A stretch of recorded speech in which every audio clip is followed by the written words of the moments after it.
बाबा साहब अमर रहे, बाबा साहब अमर रहे, संविधान निर्माता अमर रहे, संविधान निर्माता अमर रहे, संविधान निर्माता अमर रहे, बाबा साहब अमर रहे, बाबा साहब अमर रहे, संविधान निर्माता अमर रहे। जय जय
दीप प्रज्वलन के साथ करते हैं, जिसके लिए मैं उपस्थित गणमान्य व्यक्तियों, विशेषकर हमारे कुलपति महोदय दीनदयाल उपाध्याय गोरखपुर विश्वविद्यालय गोरखपुर तथा अन्य गणमान्य व्यक्तियों से विनम्र आग्रह करता हूँ कि वो बाबा साहब की प्रतिमा के पास आकर दीप प्रज्वलन का कार्य संपन्न करें। महोदय।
आज हम सभी एकत्रित हुए हैं यहाँ पे बाबा साहब डॉक्टर बी आर अम्बेडकर की पुण्यतिथि पर उनको श्रद्धांजलि देने के लिए, उनका नमन करने के लिए।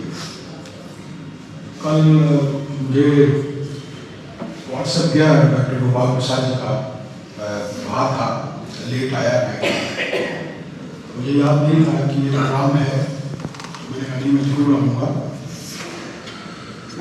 इनफैक्ट हम लोग बहुत सारी चर्चाएं कर रहे हैं, इसमें कोई शक नहीं, वो एक हमारे राष्ट्रीय नायक थे, महानायक थे, उसमें डिबेट करने की जरूरत ही नहीं। आप अगर उनके जो जीवन शैली पे, जीवन के जो उन्होंने क्या क्या किया, उस पर अगर आप देखें तो वो कुछ ही शख्सियत है हमारे देश में, जो चाहे महात्मा गांधी हों, चाहे अम्बेडकर साहब हों, बहुत कम है जिन्होंने सोसाइटी के किसी भी एक सोसाइटी में सभी सोसाइटी के लिए काम किया। इनफैक्ट मेरे को ऐसा उम्मीद थी, बहुत सारी चीज़ें मुझ तक नहीं पहुँचती। मैं DU Gorakhpur university Gorakhpur SC/ST employ welfare association को मुबारकबाद देता हूँ कि कर रहे हैं कि प्रोग्राम यूनिवर्सिटी का प्रोग्राम होना चाहिए। कुछ चीज़ें हमसे नहीं आती है और ये आप लोग को भी ध्यान देना चाहिए कि ये किसी एक एसोसिएशन का या किसी एक वर्ग का प्रोग्राम नहीं, विश्वविद्यालय का प्रोग्राम है, इसमें कोई शक नहीं। हम लोग कोशिश कर रहे हैं, नैतिक तैयारी कर रहे हैं। मैं कोशिश करूँगा कि हम लोग उसमें एक विश्वविद्यालय का कैलेंडर बनाने की कोशिश कर रहे हैं, तो ये भी उस विश्वविद्यालय के कैलेंडर में आएगा और एसोसिएशन साथ आ सकती है, इसको कर सकती है और इसको और अच्छी तरह से हम लोग बना सकते हैं।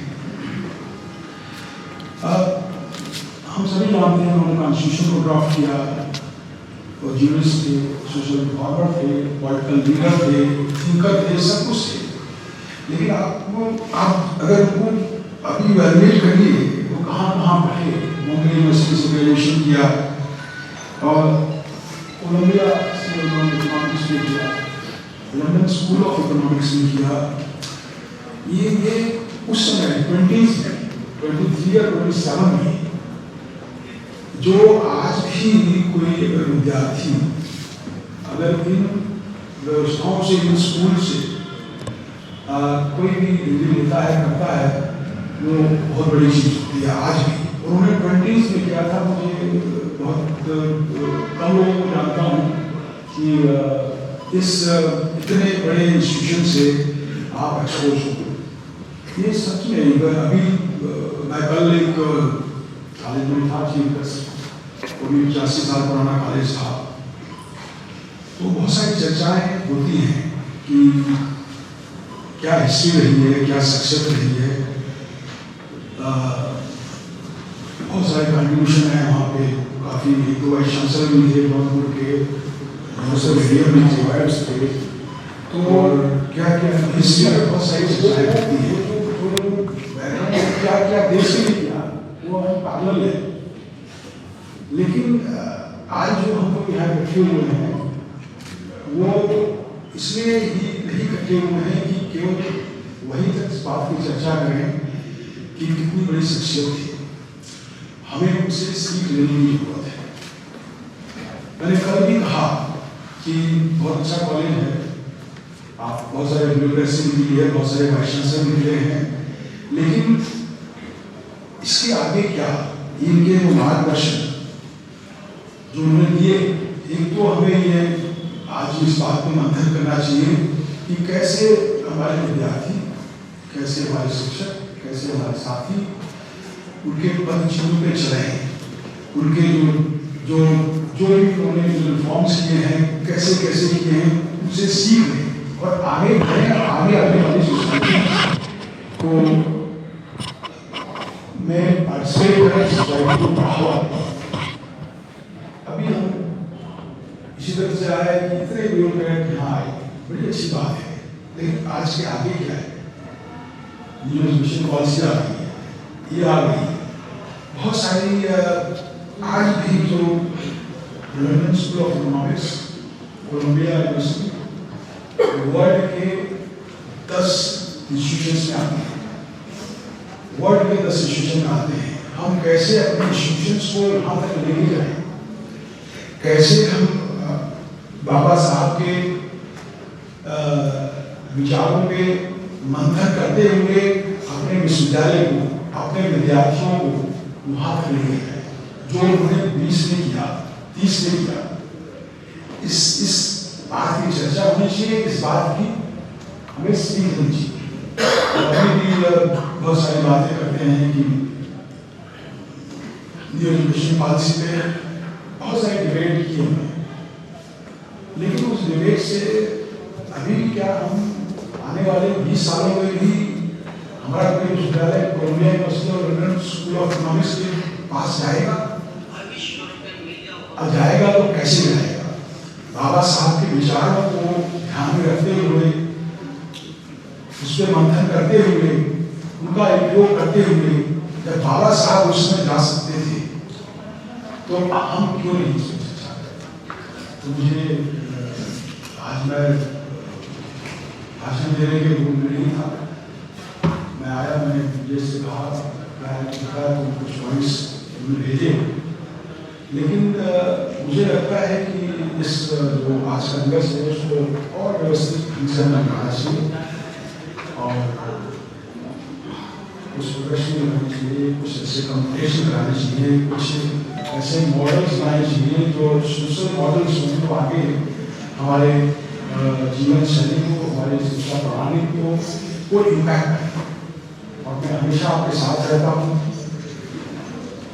आप क्या कोई एक शख्सियत आप बिलीव कर सकते हैं कि बाबा साहब ने RFI की गाइडलाइंस को कंसेप्चुअलाइज किया 1935 में।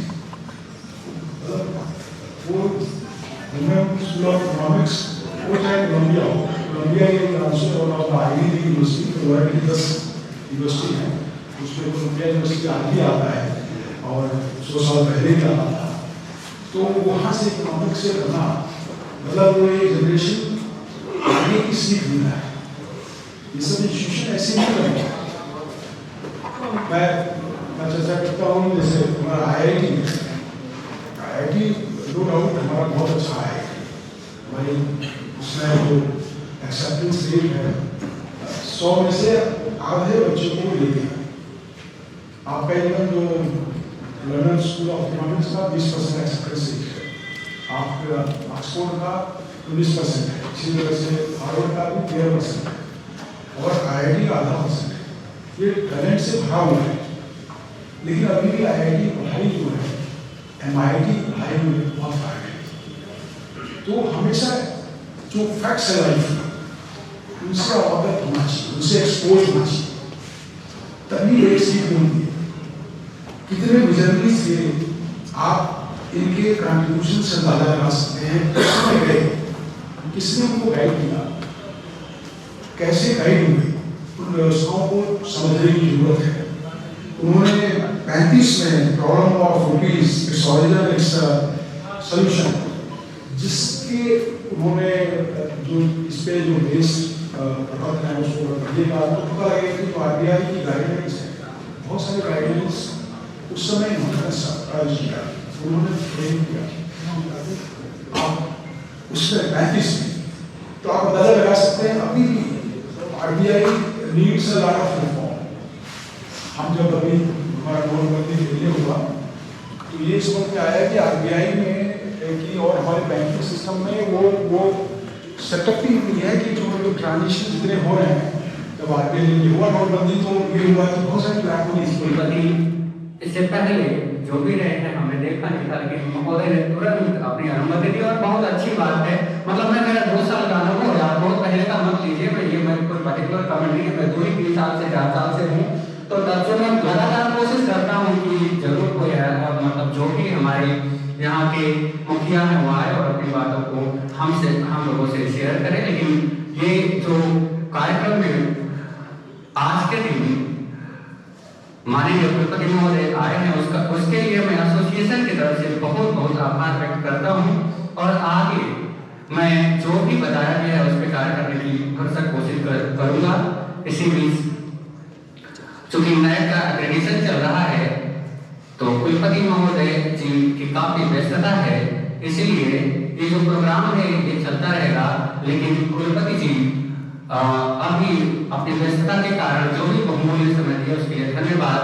और वो अभी यहाँ से प्रस्थान करेंगे तो हम चाहेंगे कि आप लोग 1 मिनट के लिए खड़े हो जाओ। महोदय बहुत बहुत धन्यवाद, आप आए इस प्रोग्राम में।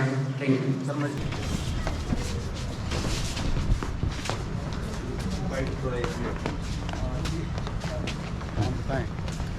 प्रोग्राम के बारे में आज 6 दिसंबर है, आज पुण्यतिथि है बाबा साहब की और हम लोग एकत्रित हुए हैं उसका उनको श्रद्धांजलि देने के लिए, उनको नमन करने के लिए, उनके विचारों को याद करने के लिए। ये सब कार्यक्रम इसलिए किए जाते हैं कि जो शख्सियत हैं ऐसी उनको याद किया जाए, अपने छात्रों को, अपने शिक्षकों को उनको बताया जाए, उनके साथ चर्चा की जाए जिससे कि हम उसके मार्गदर्शन पे उनके चल सकें। और मैं चाहता हूँ कि ये प्रोग्राम एक विश्वविद्यालय का प्रोग्राम होना चाहिए, किसी एसोसिएशन का नहीं, क्योंकि सही रूप में वो राष्ट्रनायक थे और एक राष्ट्रनायक थे। उनके आप कंट्रीब्यूशन देखिए तो वो अनपैरेलल है। बहुत कम लोगों ने जो उन्होंने देश के लिए किया है, देश के लिए दिशा दी है। बहुत कम शख्सियत हैं हमारे देश में इतना कंट्रीब्यूशन किया है। तो मैं एक बार सभी को नमन करता हूँ, उनको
रहेगा, जब तक सूरज चांद रहेगा।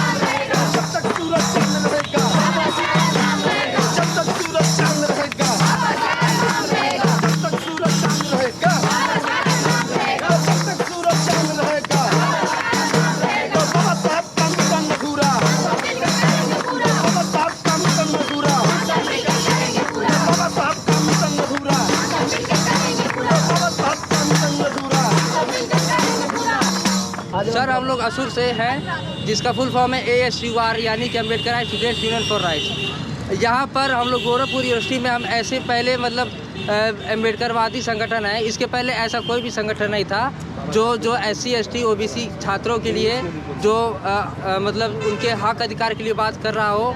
और तमाम लोगों के लिए देखिए, जब से हम लोग यहाँ पर आए हैं, अगर यहाँ पर मैं आपको बता दूं कि जो भी सप्रेस क्लास से जो भी बच्चे यहाँ यूनिवर्सिटी में पहले आते हैं, वो बहुत डरे समय से रहते हैं। तो सबसे पहले हम लोग ये काम करते हैं कि उनको सपोर्ट करते हैं सोशल लेवल पे, मेंटल लेवल पे, ताकि वो आए और यहाँ पे हर तरह की परेशानी को कन्फ्रंट कर सके।